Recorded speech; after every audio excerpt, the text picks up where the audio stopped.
Buenos días, hermanos y hermanas de Radio Latina. Hoy tenemos un programa muy especial con el profesor Elías Capriles.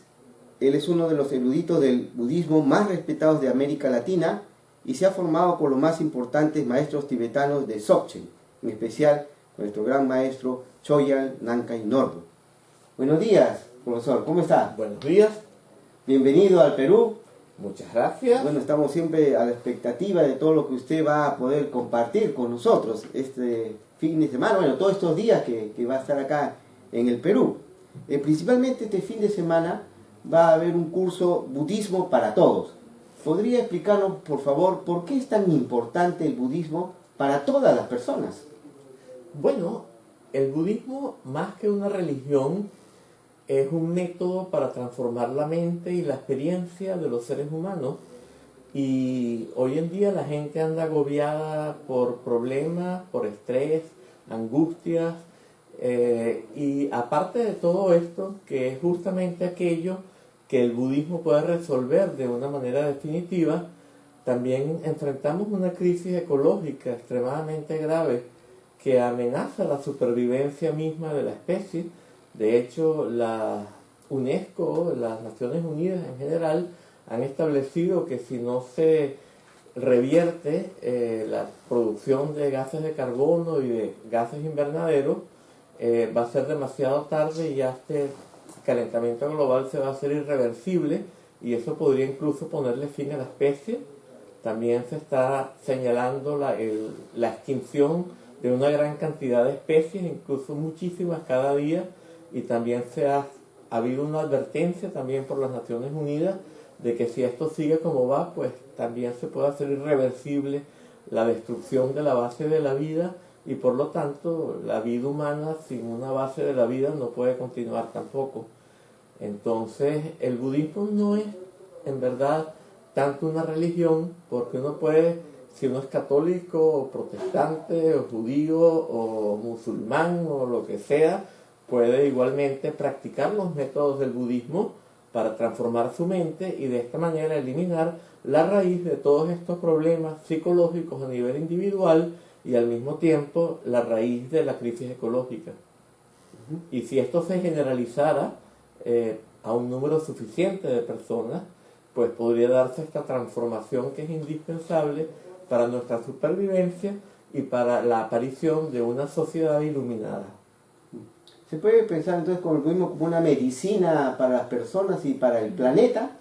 Pues yo diría que definitivamente que sí. De hecho, el mismo Buda Shakyamuni se comparó a sí mismo con un médico y a los seres humanos con los enfermos y su método con la medicina que puede curar la enfermedad.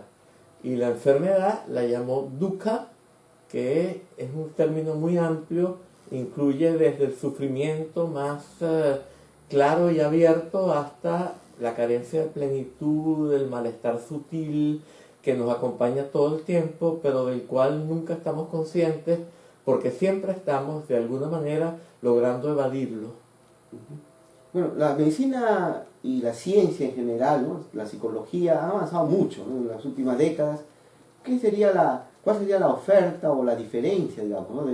del budismo que sería tan diferente y tan efectivo, ¿no? Con la ciencia actual?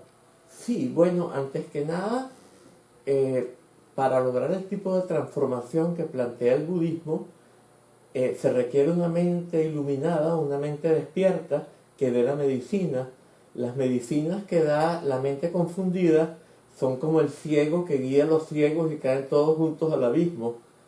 La psicología tradicional, por ejemplo, hubo una polémica entre Freud y Romain Rolland, el premio Nobel de Literatura francés de la época, sobre el sentimiento oceánico, el sentirnos inmersos en una totalidad, y Freud lo atribuye al niño y decía que era algo negativo porque estaba signado por una sensación de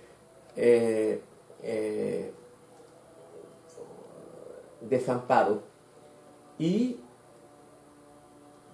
Romain Rolland le decía que no, que el sentimiento oceánico era un sentimiento de plenitud. Y yo agregaría que el desamparo surge cuando empieza a surgir la sensación de que somos un yo separado. Entonces allí, como tenemos todavía el sentimiento oceánico y nos estamos sintiendo ya separados, nos sentimos desamparados ante esa totalidad. Pero el desamparo es producto de la formación del yo y no del sentimiento oceánico. Romain Rolland decía que los grandes místicos de todas las épocas lo que habían logrado era recuperar el sentimiento oceánico, manteniendo todo el aprendizaje que tenía un adulto normal y más que eso. Y Freud le daba a entender que esto sería una psicosis y que había que curarlos de esta psicosis. Entonces, la medicina consiste en erradicar más bien aquello que muchas psicologías tradicionales consideran como lo que hay que consolidar. Y en eso hay algunas formas de psicología de hoy, como la psicología transpersonal, la antipsiquiatría, que están conscientes de esto mismo. Pero la psicología transpersonal y la integral, como la desarrolló por ejemplo Ken Wilber, el problema es que no surgen de una mente iluminada y son métodos psicológicos también concebidos por el error y no aclaran la diferencia entre estados de aparente totalidad que pertenecen al samsara, que están condicionados por una percepción distorsionada de la realidad, y aquellos que constituyen la disolución total de esa distorsión y por lo tanto la captación de la verdadera condición de nosotros mismos y de todos los entes del universo. Usted ha escrito también sobre metatranspersonal, ¿no? Sí. ¿Podría explicarnos, si se puede, un poco brevemente de qué consiste? Claro, por supuesto. La psicología transpersonal, por ejemplo, decíamos que Freud, y con él la mayor parte de la psicología tradicional, planteaban que, aunque Freud jamás dijo que la salud mental consistía en tener un funcionamiento egoico bien, que trabaje bien, que funcione correctamente, sin embargo, dio lugar a esto, y en particular la psicología del yo identifica la salud mental con un yo bien constituido y un funcionamiento egoico bien efectivo. La psicología transpersonal considera más bien que lo transpersonal, algo que atraviesa la persona y las personas, y por lo tanto no implica la consolidación de esta sensación de un yo, sino más bien un ver a través de esto, sería lo que podría llevar a una verdadera salud mental. Pero como no son gente que haya tenido el despertar o la iluminación, lo hacen por medios equivocados y sin ser capaces de distinguir, como ya dijimos, estados que parecen totales pero pertenecen al samsara, al error, a la mente condicionada por esta distorsión, y estados que son verdaderamente la liberación con respecto a todo esto. En algunas espiritualidades aún se sigue afirmando el yo, ¿no? Pues, por ejemplo, dicen, yo soy eso. ¿Qué podría usted afirmar? Sí, en efecto, eso es muy de la Advaita Vedanta, porque se plantea un yo universal, ¿no? El llamado Paratman, hay el Jivatman, que es el yo individual, y el Paratman, que es el yo universal. De hecho, hablando de esta manera, incluso la misma enseñanza Dzogchen, hay veces que habla de un sí mismo total o sí mismoidad total, Dagni Chenpo en tibetano, y cuando lo consideramos de esta manera, pues viene siendo lo mismo que no yo, porque un yo total implica que mi yo separado es falso, ilusorio, y un no yo implica lo mismo. El problema con el Advaita Vedanta es que, primero que nada, fue un sistema para sostener el sistema de castas del hinduismo frente al avance del budismo, que lo estaba socavando. Entonces hay todo un trasfondo social, político y religioso, por supuesto, porque el hinduismo era el defensor de este sistema de castas. Y al mismo tiempo, en el hinduismo tradicional, por ejemplo en el Samkhya y en el yoga, se habla de un sakshin, que es como un testigo que no se compromete con lo que experimenta, pero que se define como separado y distinto de todo lo que se le manifiesta como objeto. Y esto es un dualismo, aunque se llame Advaita, que significa no dualidad, si se mantiene la ilusión de un testigo que se siente separado de todo lo que se manifiesta como objeto, lo que se está sosteniendo es la dualidad del sujeto y del objeto, que es el dualismo principal y la base de todos los demás dualismos. Una de las frases más profundas, digamos, de la enseñanza del Buda es ver las cosas tal como son. Bueno, sí, lo estoy viendo, ¿no? La reconozco, esto es mesa, usted es una persona, lo estoy viendo tal como es. Justamente el problema es que cuando decimos que estoy viendo las cosas tal como son, las estoy viendo en realidad como aprendimos que eran y no como son en verdad. De hecho, incluso el decir que las cosas son fue negado por el Buda, porque la verdadera condición no puede entrar en ningún concepto. Todos los conceptos se definen por contraste con sus contrarios. Entonces, yo se define por contraste con otro, o con no yo. Bueno por contraste con malo, masculino contraste con femenino, arriba con abajo, amarillo con todos los demás colores, redondo con todas las demás formas geométricas. Siempre excluyen algo, se definen por exclusión de otro. De hecho, apoja o aniapoja en el budismo, así lo llamó Acharya Dignaga, definición por exclusión de otro. La verdadera condición no excluye nada y por lo tanto no entra en ningún concepto. Entonces, cuando nosotros sentimos que yo soy yo, que usted es usted, que la computadora es la computadora y que estoy viendo las cosas tal como son, en verdad estoy viéndolas a través de un lente con una cantidad de pautas ya escritas o dibujadas sobre él, a través del cual yo percibo la realidad y no estoy percibiendo la realidad sino mi propio lente, mi propia lente. Por esto quizá decía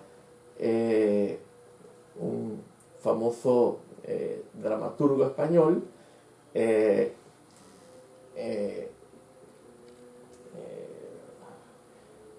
que me fue la idea en este momento, bueno. Ya. ¿Podría resumirnos un poco lo que va a considerar este curso, ¿no? de este fin de semana, sábado y domingo? Sí, vamos a hablar un poco de todo esto, de las 4 nobles verdades del Buda. La primera es el sufrimiento, pero yo también pondría un énfasis en la crisis ecológica, que también es resultado de lo mismo que el sufrimiento del que habló el Buda, que el dukkha. Y la causa de todo esto es lo que el Buda llamó avidya. Y avidya implica ignorancia de nuestra verdadera condición, pero también al mismo tiempo una percepción distorsionada de la realidad. Ahora hay una ciencia de la felicidad, ¿no? La psicología positiva, y hay muchísimos libros sobre happiness, sobre cómo ser feliz, y que uno puede encontrar la felicidad, ¿no? por diferentes medios. Sí, por lo general estos medios son medios de condicionamiento. Entonces incluso quizá un predecesor de todo esto fue el famoso método Silva, que consistía en aprender a estar en alfa, ondas alfa, y en verdad que son las ondas alfa. Cuando uno está en alfa tiene la capacidad reflexiva de cuestionar los contenidos que se le comunican a uno, está inhibida y sirve perfectamente para condicionarse.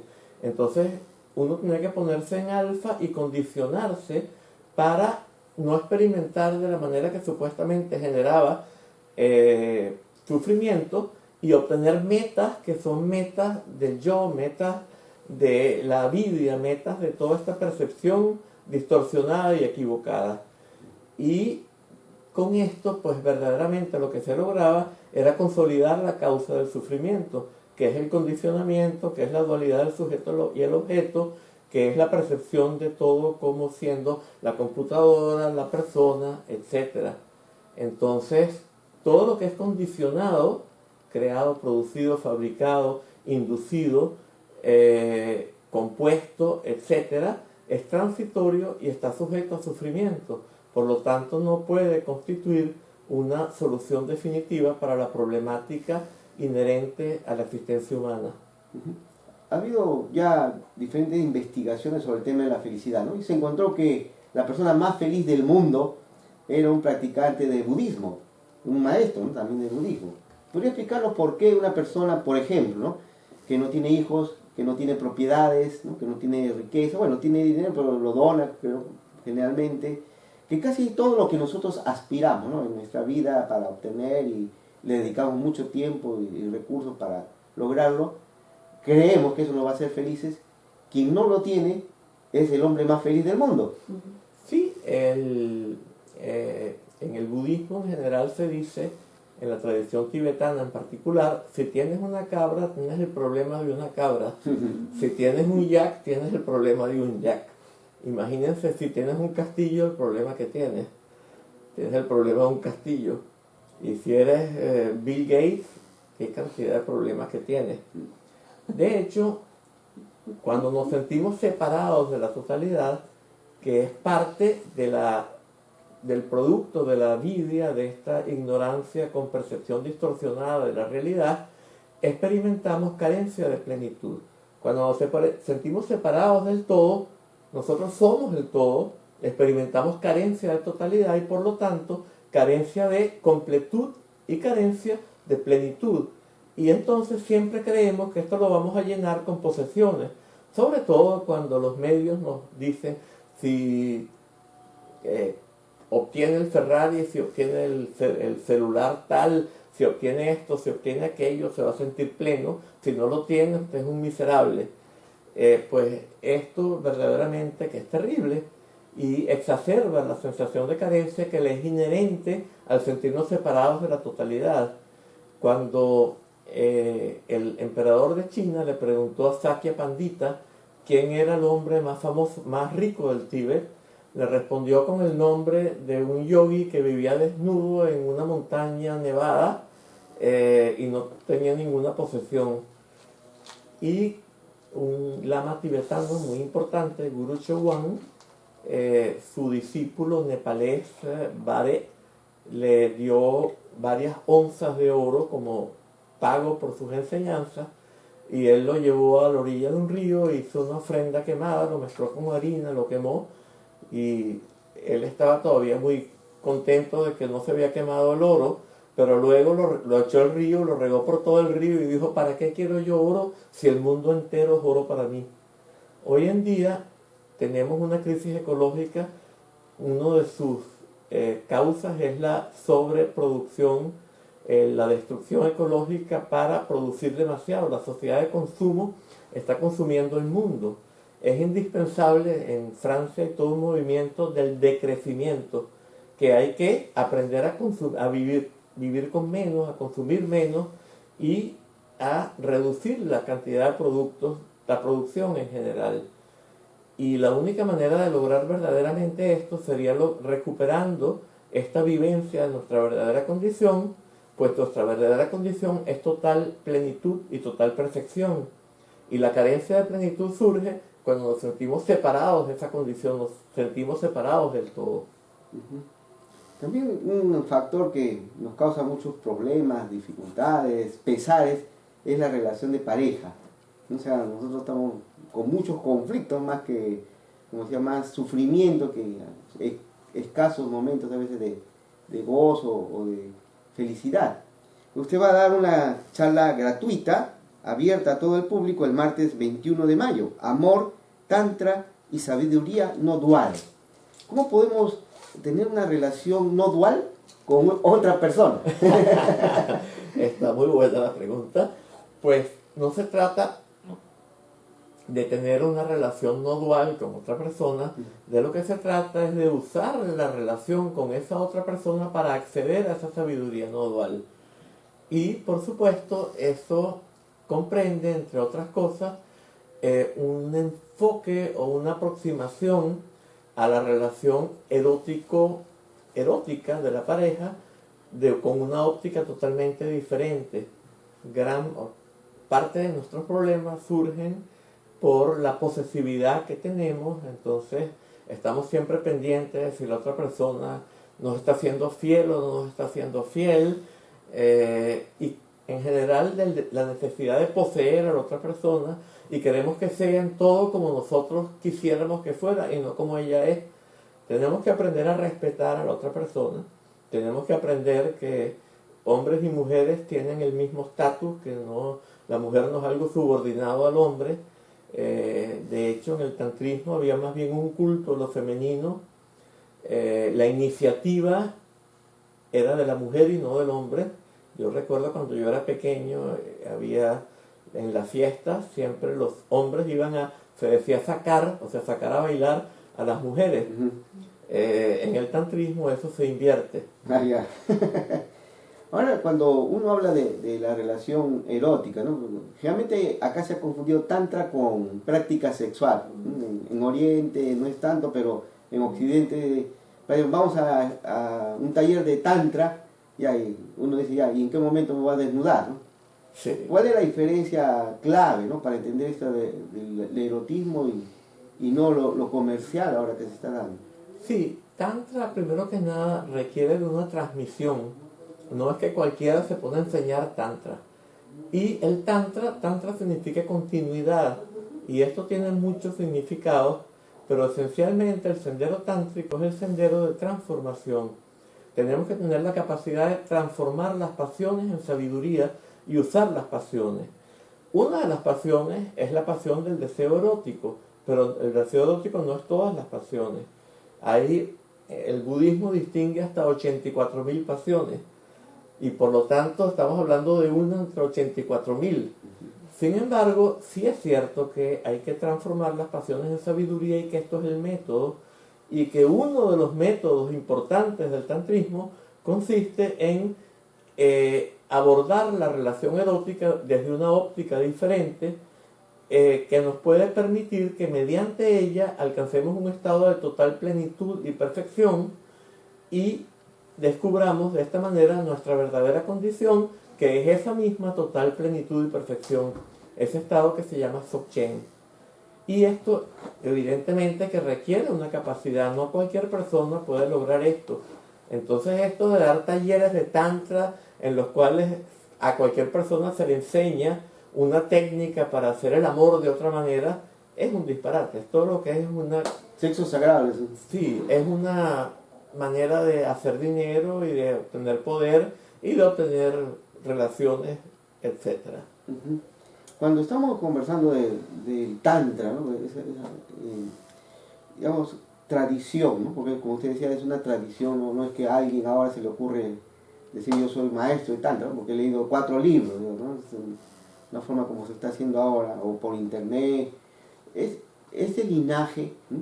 Tiene que ser correspondido, digamos, de alguna forma, porque ahora hay bastante gente, ¿no? Que dice, bueno, lo que yo puedo hacer es aprender, ¿no? Por libros, videos, etcétera, y ya lo básico es estar en el momento presente, ¿no? Vivir el presente y funciona, ¿no? Así es todo. ¿Cómo podría usted explicarnos que cuando uno puede decir, ya estoy en el momento presente, ¿no? Ya estoy bien, estoy iluminado prácticamente? Sí, requiere un linaje por lo que decíamos de que los ciegos, guiando a los ciegos, se van todos juntos al abismo. El linaje es que una persona iluminada enseñó a otra persona, a una o más de una, y reconoció que esas personas habían obtenido el mismo estado que él, y le dieron su linaje. Y estos reconocieron a los que vinieron en la siguiente generación, y esto se fue transmitiendo hasta nuestra época. Entonces, cuando alguien tiene un linaje verdadero y genuino, porque también hay linajes que han degenerado, pero cuando el linaje es genuino y el maestro es genuino, entonces en este caso sí hay la potencialidad de verdaderamente transmitir algo. Pero meramente ponerme en el presente, incluso el presente, lo que nosotros entendemos por presente no es el ahora, es el estar frente a la hora. Incluso la palabra presente significa pre, es enfrente de o ante tal cosa, y sencia es esencia o es ente. Entonces es estar ante el ente, estar separado del infinito ahora que es ininterrumpido. El presente es aquello que separa el pasado del futuro, todos estamos en el presente, porque todos estamos separados del ahora infinito. Y lo que tenemos que lograr es disolver el presente en el ahora infinito. Uno no lograría, digamos, la iluminación por solamente estar presente. O sea, porque eso está ahora, ¿no? De forma un poco comercial, ¿no? Están enseñándose, vamos a vivir el presente, hay libros muy hermosos, digamos, muy bien escritos, pero, o sea, no están llegando, porque mucha gente comienza creyendo que está viviendo el presente, pero no avanza, ¿no? Porque, o sea, estamos en un momento donde también lo espiritual se está transformando en algo comercial. Sí. Chogyam Trungpa, un gran maestro tibetano, murió hace ya muchos años, hablaba del supermercado espiritual. O sea, hay un supermercado espiritual por todas partes y la oferta es tremenda y es como una cantidad de pescadores echando anzuelos, pero no para sacar a los seres que están sumergidos en las aguas del samsara y liberarlos, sino para pescar y llenar su cesta. Entonces ahí tenemos un gran problema. Y hay confusión, ¿no? Porque uno con tanta oferta no puede saber si uno no conoce, ¿no? Por supuesto. ¿Cuál es la verdad? A veces porque tiene más gente, bestseller, ¿no? Dice, es bestseller, entonces debe ser bueno. Exacto, exacto. Sí, eso es un problema muy grave porque la gente, por lo general, la mayor parte de la gente, lo que quiere inmediatamente es poder seguir engañándose y de esta manera creer que está buscando de verdad la solución a sus problemas, pero manteniendo su yo con todas sus idiosincrasias y manteniendo todo aquello que es inherente a la avidia, sosteniendo la avidia, que es la causa del dukkha, la causa del sufrimiento, la causa de la crisis ecológica, etc. Y esto evidentemente que no va a funcionar. Entonces se requiere un maestro realizado que haya sido reconocido por su maestro, que haya sido reconocido por su maestro, hasta la fuente de un maestro iluminado que dio su enseñanza, que es quien puede verdaderamente darnos la enseñanza que necesitamos. Pero la gente que lo que quiere es poder seguir engañándose, se va a ir con el que lo ayuda a engañarse. Y solo la gente que quiere la autenticidad, que quizás todavía son menos, va a buscar el maestro auténtico, porque lo igual, lo similar atrae lo similar. Ahora se habla de etapas, ¿no? De desarrollo por partes, uno tiene que ir gradualmente avanzando. ¿Cuál sería la diferencia del Dzogchen? Sí, hablamos de 3 senderos, hablamos del sendero de renuncia, que comprende, por ejemplo, hoy en día tenemos el Theravada, que es aquello que el Mahayana llama Hinayana. Es la única tradición de lo que el Mahayana llama Hinayana que todavía sigue existiendo y se sigue reproduciendo. Luego tenemos el Mahayana. Todo esto es el sendero de renuncia, que es el más lento. Incluso sus propios textos, los del Mahayana, dicen que se tarda 3 ciclos cósmicos temporales inconmensurables en llegar al despertar o la iluminación. Y un ciclo temporal conmensurable, hay varias duraciones, pero uno de ellos es 3.420 millones de años. Pero estos son inconmensurables, o sea, 3 ciclos cósmicos inconmensurables.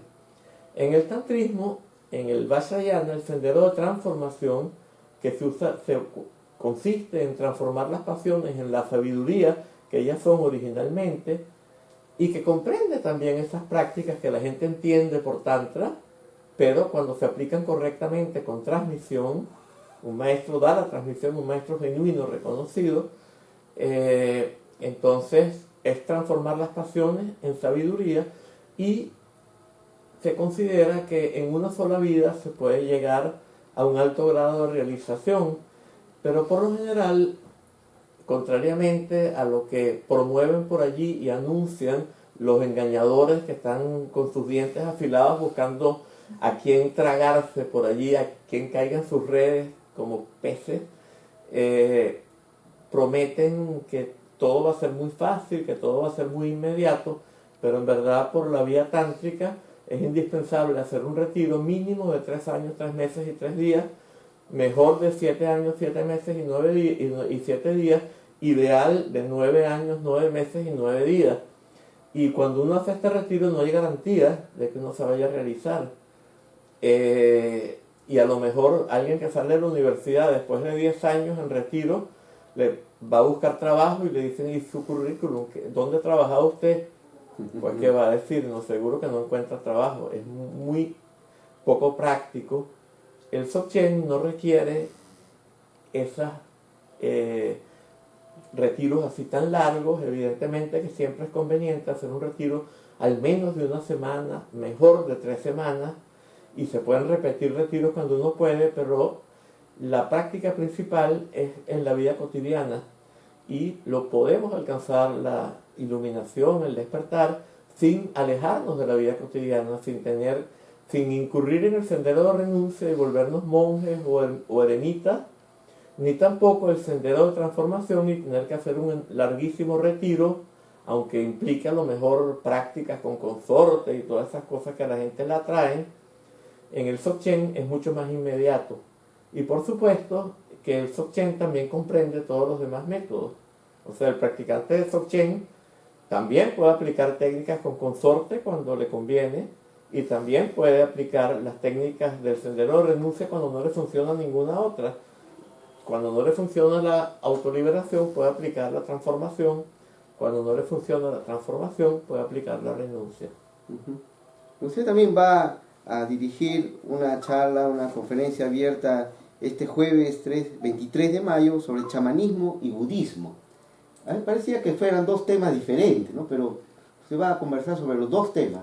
Sí, son dos temas diferentes, pero tienen algo en común, que es que los dos incrementan aquello que en tibetano se llama tigle.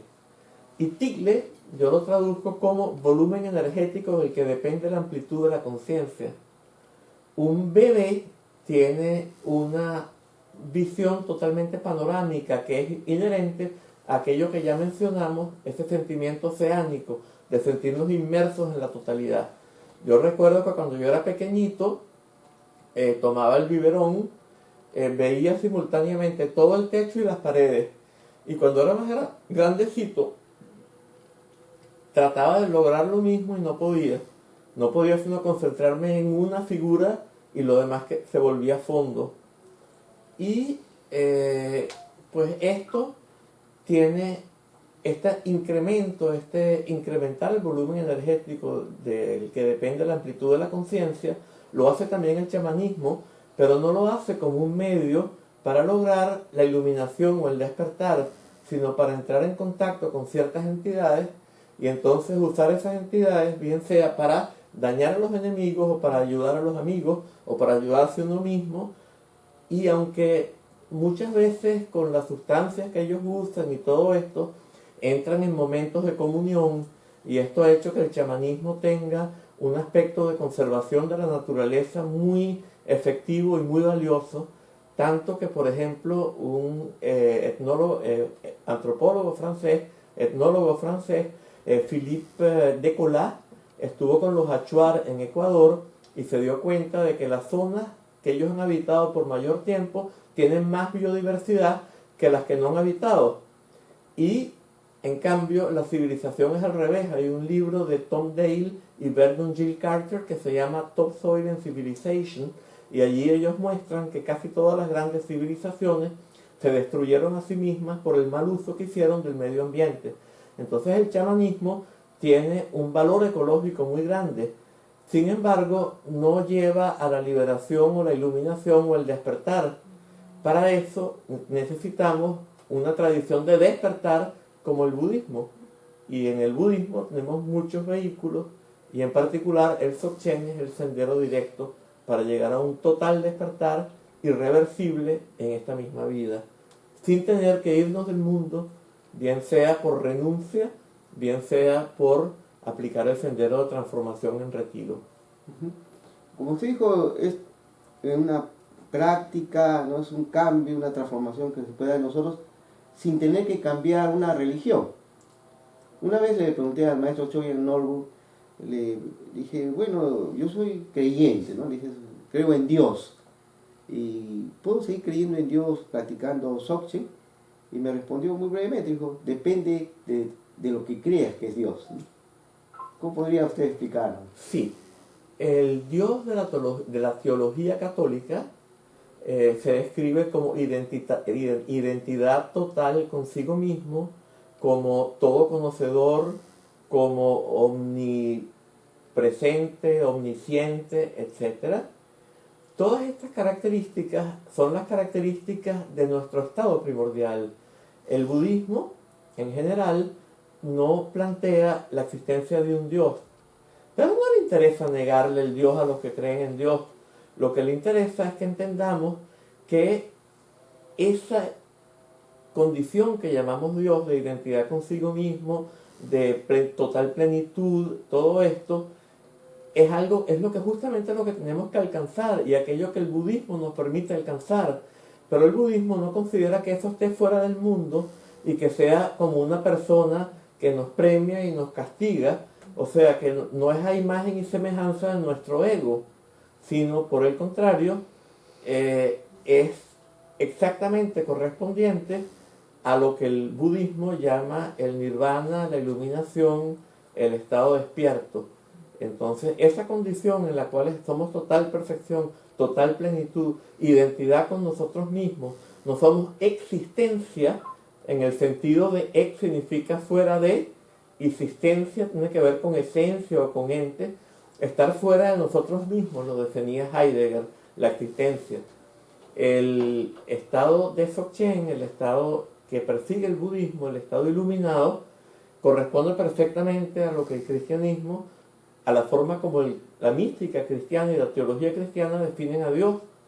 Y entonces se trata de descubrir eso y vivir en esa condición y estar en la total plenitud, la total perfección, la omnisciencia, etcétera, que le son inherentes a esa condición. Maravilloso, se acaba de darnos una explicación muy profunda, ¿no? de lo que es, creo, la base de toda religión, ¿no? de muchas religiones. Bueno, entonces, amigos, amigas, van a tener la oportunidad de conocer y tener la conferencia abierta, gratuita para todas las personas, este martes 21 de mayo, Amor, Tantra y Sabiduría No Dual, a las 7 de la noche. Y el jueves 23 de mayo, sobre chamanismo y budismo, también totalmente gratuito, a las 7 de la noche.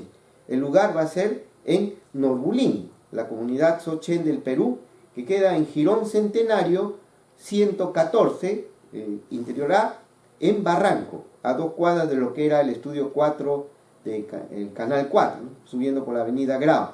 Entonces, las personas que estén interesadas en participar en estas conferencias gratuitas y también el curso Budismo para Todos, que se va a realizar este sábado 25 y domingo 26 de mayo, 4 sesiones que van a sumar un total de 8 horas, desde las 11 de la mañana a 1 de la tarde y de 3 a 5 de la tarde. Entonces, las personas interesadas pueden inscribirse, porque todo es previa inscripción, en email secretaría Norbulink, o sea, con G al final, con B grande, secretaría Norbulink @gmail.com, o pueden también llamar o escribir a los celulares siguientes. Anoten por favor: 980 639 262, 980 639 262, o también al otro celular 992 759 322, 992 759 322. Entonces aprovechen, es una gran oportunidad de conocer a un gran instructor, maestro, es uno de los más grandes eruditos del budismo, más respetado en América Latina y a nivel internacional, es instructor internacional de Dzogchen, ha estado desde el año 1977 hasta el 82 realizando práctica de Dzogchen en cuevas y cabañas de los Himalayas, dedicado a la práctica profunda, ¿no? de esta, como usted dijo, de años de práctica, donde uno puede alcanzar, ¿no?, niveles más espirituales. El profesor Capriles además ha desarrollado su carrera profesional como profesor e investigador en la Cátedra de Estudios Orientales y en el Departamento de Filosofía de la Facultad de Humanidades y Educación en la Universidad de los Andes, en Mérida, Venezuela. Y ha escrito una gran cantidad de libros y artículos. Estamos muy contentos y muy agradecidos por su visita, profesor Capriles. ¿Podría dar un último mensaje a todas las personas que nos están escuchando? Sí, bueno, que no nos quedemos dormidos, que tomemos conciencia del sufrimiento de nuestra condición y de la crisis ecológica. Entendamos que la causa de todo esto es esta ignorancia y percepción distorsionada de la realidad que el Buda llamó avidya, y hagamos lo necesario por eliminar esta avidya y alcanzar lo que el budismo llama despertar o iluminación. ¿Cómo? Siguiendo un sendero que venga de un maestro realizado, que fue reconocido por su maestro, hasta los orígenes mismos de esa enseñanza de iluminación, de despertar, y nos dediquemos a aplicarlo. Y esto lo podemos hacer en la vida diaria, sin necesidad de irnos a la montaña, ni cortarnos del mundo, ni vestirnos de monjes, ni dejar de tener pareja, ni dejar de tener dinero, ni dejar de vivir en el mundo, y a través de un sendero como lo es, por ejemplo, la enseñanza Dzogchen. Muchísimas gracias, profesor. Les recordamos este sábado 25 y domingo 26 el curso Budismo para Todos, y también las conferencias gratuitas el martes 21 de mayo, Amor, Tantra y Sabiduría No Dual, y el jueves 23 de mayo, Chamanismo y Budismo. Ambas conferencias, martes 21 y jueves 23, van a ser a las 7 de la noche. Repito la dirección: en Girón Centenario 114, Interior A, en Barranco. Pero los informes e inscripciones tienen que ser previos. Secretaría, el email es secretarianorbulink, con G al final, @gmail.com. Y los teléfonos, repito, el celular, 980-639-262. 980-639-262. Deseamos muchísimos éxitos y que pronto vuelva a visitarnos, ¿no? Porque... Pues muchísimas gracias por esta invitación. De un rabino hasidim decía: más quiere la vaca alimentar que el becerro mamar. Muchas gracias. Bueno, y quería aprovechar también la oportunidad para agradecerle por el taller tan profundo, ¿no? y fuerte, digamos. Me ha servido mucho en una gran transformación que hemos estado recibiendo de usted el día de ayer, ¿no? en la comunidad Dzogchen. Y creo que me ha sorprendido la facilidad que tiene usted, ¿no? Para aclararnos muchas dudas, ¿no? Que tenía, a pesar de haber practicado muchos años, ¿no? el Dzogchen. Entonces, gracias por su erudición, gracias por su dedicación, por su amor, ¿no? Porque a veces en budismo es a veces difícil hablar de amor, ¿no? Pero siento, de mi percepción, un amor, ¿no? Intenso por lo que hace, por las personas que usted conoce, ¿no? Y me siento amado y correspondido también, y un intenso amor por usted, profesor. Bueno, muchísimas gracias, y espero que sigamos en contacto y sigamos con esta relación Vajra, esta relación dármica, adelante. Muchísimas gracias, profesor. Y con ustedes, amigos, hermanos y hermanas, nos reencontramos el día de mañana a las 9. Muy agradecido.